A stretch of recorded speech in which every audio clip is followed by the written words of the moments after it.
tonight on Adult Bedtime Stories for the Creative Soul.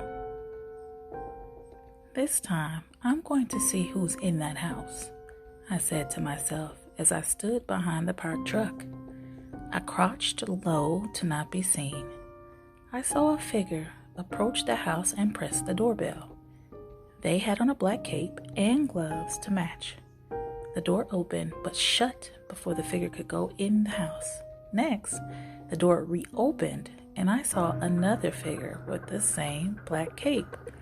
They sat on the steps and began to talk. I couldn't make out what they were saying, but then they began to yell. I checked all the drop-offs. It's not there. Intrigued? Excited? Want more? Then tune in to Adult Bedtime Stories for the Creative Soul.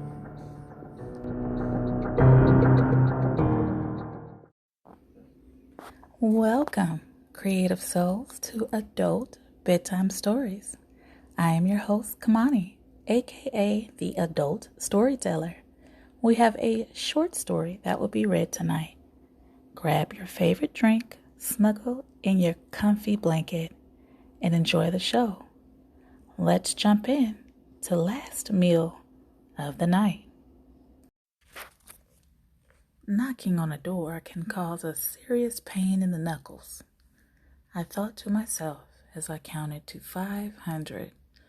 This was the magic number that always got me to my meal of the night. I stood back as the large squeaky door began to open. I could see two large eyes that looked at me from the crack, but could never see the entire face. "Close your eyes. Is this your first time?" she said with a snarl. I knew to close my eyes, but today I just wanted to see the hand that fed me. I closed my eyes and held out both hands. I felt a bag being placed in my hands. The door slammed before I could say thank you.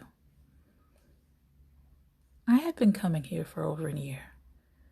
I saw the neighborhood change in many ways. Old homes, old parks, all were torn down to be replaced by medium-sized trunking composts that serviced the country. I was a bystander, watching the changes from afar, while close up, my family's home was torn down after my grandmother passed away. She was a little old woman with a lot of personality, but no money to support it. She would do side jobs here and there, but her sciatica kept her from really getting in the job market. When she passed away, the grandchildren tried to keep the bills afloat, but my sister decided enough was enough. She reached out to the developer of the truck park and offered the home for a menial amount of cash. That cash was split between all of us, all 10 of us, so we thought. But without good money management, it dwindled away in less than 6 months. My sister saw how well we spent our money and offered to take the babies with her as she and her husband moved to Rhode Island. That left me, Talia, and Sam here to fend for ourselves. I went to work for the truck stop diner as Sam and Talia looked at alternative modes of working. I haven't seen either since the accident that left the diner burned to the ground. So now I get up each morning, take my bag, and head over to the dock where I watch the waves until the night falls and I get my nightly plate of food. A year ago, I ran into a classmate that mentioned those with no place to go could go to the house on 3rd to get a nightly plate of food. She had all these guidelines. She mentioned no one had ever seen the giver, no one was allowed to see the giver, and if they disobeyed the request, they would never eat there again. I sat on my stoop, wondering if it was better than waiting in line at the corner shelter. That day, I mustered some energy and found my way to 3rd, where I watched the house for a few hours, hoping to see someone stir in the house. Not one light came on, nor a window blind stirred. But that night, I saw lines of young adults standing with their hands out and eyes closed, waiting on a bag of food. I found myself intrigued. Who was this mysterious person who looked out for the neighborhood throwaways? I tried to get closer to the line of people without being seen, but was ushered by a former classmate to get in line. She whispered to close my eyes and sternly looked away. "Don't mess this up for us," she said with a snarl. I was hungry, so I stood there and decided to put my hands out and close my eyes.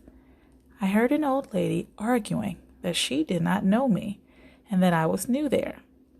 She told my classmate, if this goes bad, she will never eat again. I could hear my old classmate swallow loudly. I told myself then I'd never get her in trouble, because even though the process was weird, the food was actually really good. After getting my plate, I sat on the box in the alley and looked over the plate. Its design was unique. It was handmade and very thick. It was quite heavy and had letters I could not read. I was told to drop the plate off at the local dish holder by the house, but decided to keep this one for good luck. I stuffed it in my bag. This time, I'm going to see who's in that house, I said to myself as I stood behind the parked truck. I crouched low to not be seen. I saw a figure approach the house and press the doorbell. They had on a black cape and gloves to match. The door opened, but shut before the figure could go in the house. Next, the door reopened, and I saw another figure with the same black cape. They sat on the steps and began to talk. I couldn't make out what they were saying, but then they began to yell. "I checked all the drop-offs. It's not there," Figure 1 yelled. Figure 2 stood and started pacing. "How did we lose it? This has been going on for years. Plates are always sent to the drop-off where they are picked up to be stripped. Are you saying one of the children found it? That's impossible." Figure 2 shook her head. A cat walked by as both figures walked up the stairs to the house. I looked around to secure my bag. I quickly made my way out of the neighborhood to the place I spent most of my days, the dock. As I walked up, I knew things were changing. I knew whatever was in the bag was life-changing, and today was the day to make that change. I slowly opened my bag and pulled out the plate.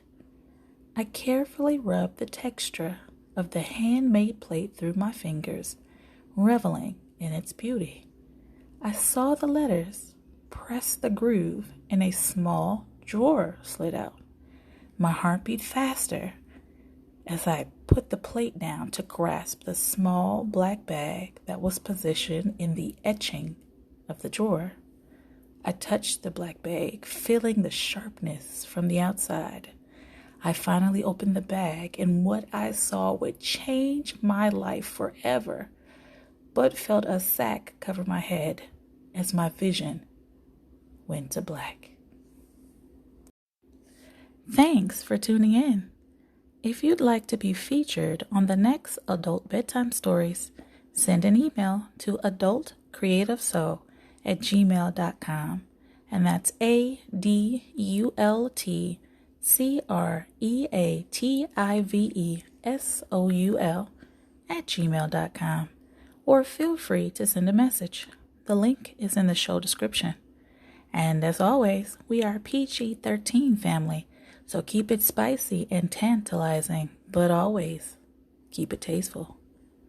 Did you know Kamani, aka the Adult Storyteller, is also a fictional author? Check out Shea Butter Rocks on Amazon today. Would you like to support our podcast? Click the link in the show description or go to our Patreon page, Adult Bedtime Stories. Supporting us gives us the opportunity to continue to create tantalizing short stories and keep them on air for you as well. We appreciate your support. And as always, I would like to leave you with this quote to help you begin to write the night away. Creativity doesn't wait for that perfect moment It fashions its own perfect moments out of ordinary ones. And that's by Bruce Garabrandt. And as always, your imagination depends on it. So good night, creative people. Create well.